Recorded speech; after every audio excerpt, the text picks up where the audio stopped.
and the routes will be inside api.php file, and to add it we need to run the command php artisan install api, so we can add api.php file.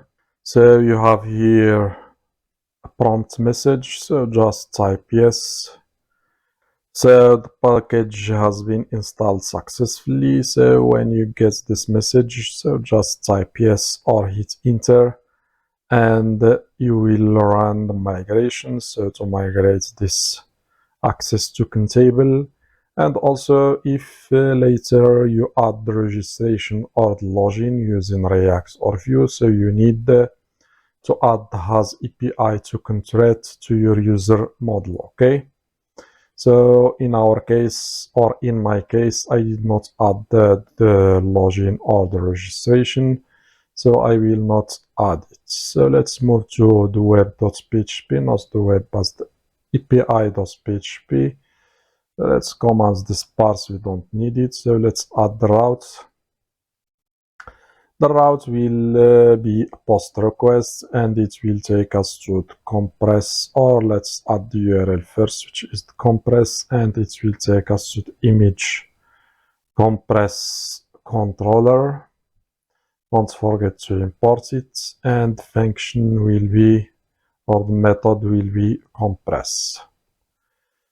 So that's all for our route. So we have only one route. So next, what we need now to do, we need to move to the front end. So we need to install our, or to add a new Vue application. So we will start with Vue, and later we will move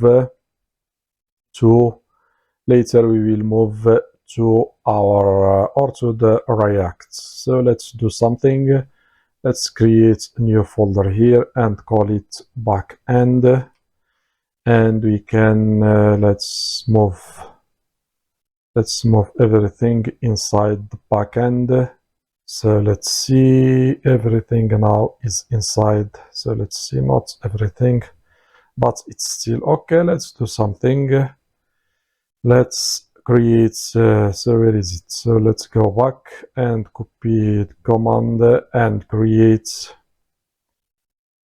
So it's copied twice. Let's remove and paste only one. So let's hit enter, and let's close this tab. So for the name of the project, so let's call it front end, or let's call it, so instead of front end, let's call it Vue, or let's make it only Vue, and hit enter, and let's choose here Vue.js and here JavaScript, and we are done. So let's move to the folder and call or execute command npm install. So I have moved everything here inside the backend, and here we have the front end for the Vue, and later we will add the front end for the React. So let's see what we have here.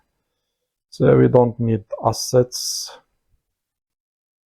and let's see what else we have. So we don't need this component, and let's change everything we have here. So let's remove everything inside this component. So let's use the default structure of components, and let's change it here to setup. And here we have styles. Let's make them scooped. And what else we need? So let's add only app for now. So we need, or let's add a div. So we need div, and inside we have app. So let's add, so let's check here the main.js. So we have style.css. So let's see what we have here. So let's remove this styles, we don't need them. If we want, we will add our styles later. So I think that's all. So let's add a new component here and call it home.view. And inside the home.view, so we will have our home page. So here we have setup, and here we have scooped, and here we have so we'll have our main page. So let's import first. Let's import the home from component/home, and we can use it now here instead of the div. So let's save. So next, what we need to do, so we need to move to our home component. So first, let's add a div here, and this div will have a form inside. So let's add a form. So we don't need here the action or the method. So let's keep only the form. And inside we need the input fields. So as you can see here, we have the first one, which is this compression level, which is slider. And we need a select box with the format, and we need an input field for the resize. And we need also a drop zone, so we can drag and drop images. So let's start first. Let's add a section. Let's start with input fields. Let's add a section and give it class control. So we'll add these classes later. And we need another div with the control group class. And we need also a label. And this label will be for compression range, or you can call it as you want. So compression range, and we need here to display the compression level. And for now, let's make it only 10%. So as you can see here, so you need to display the compression level.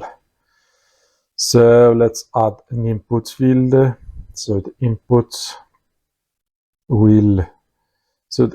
type will be range, and so for the name, just for better practicing, you can give it a name if you want, or if you don't want, you can't give it a name. So let's add name and ID for better practicing. And what else we need? So let's move this down. So we need the min. So the minimum will be 10, and we need max. Max will be 19. 90, not 19, 90. And we need also step. So we will move by 10. So as you can see here, so we are moving by 10. Okay. So what else we need? So we'll add the view model later. Once we add the variable, next we need another div with the same class. So let's copy from here and paste here. So let's remove this input. And we need, as I said, second one is the format. Format.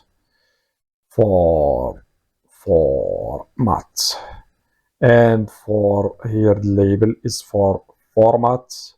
And we need select box. So it's select box. So we have, let's give it a name format and an ID format. So we have, so let's add here first what we have. So we have the ID and name. So for the view model, we will add it later. Let's keep it as it was. So inside we have the options. So option, we have 3 options. So the first one will be the web P, and let's make it here web P. Next one will be for GPEG, and let's here make it GPG or GPEG, and we have next one is GPG, and here GPG. Okay, So we have the select box. Next, we need the input field for the size. So here, let's add here the width, and here we have width, and also here we have width. This is select, so let's remove it. So we need an input, and input type will be number. So here we have width, and here we have width, and we will add the model later. Let's give it also a placeholder, and we add here that it's optional. Okay. Next, what we need? So we need the drop zone, but we will add it soon. Let's first run and see what we have here. So let's open our terminal and run npm run div and see what we have here. So let's copy the link and paste it here. So let's paste it here and see what we have here. So as you can see, we have the compression, and we have the WebP auth format, and we have size. So let's move to the drop zone.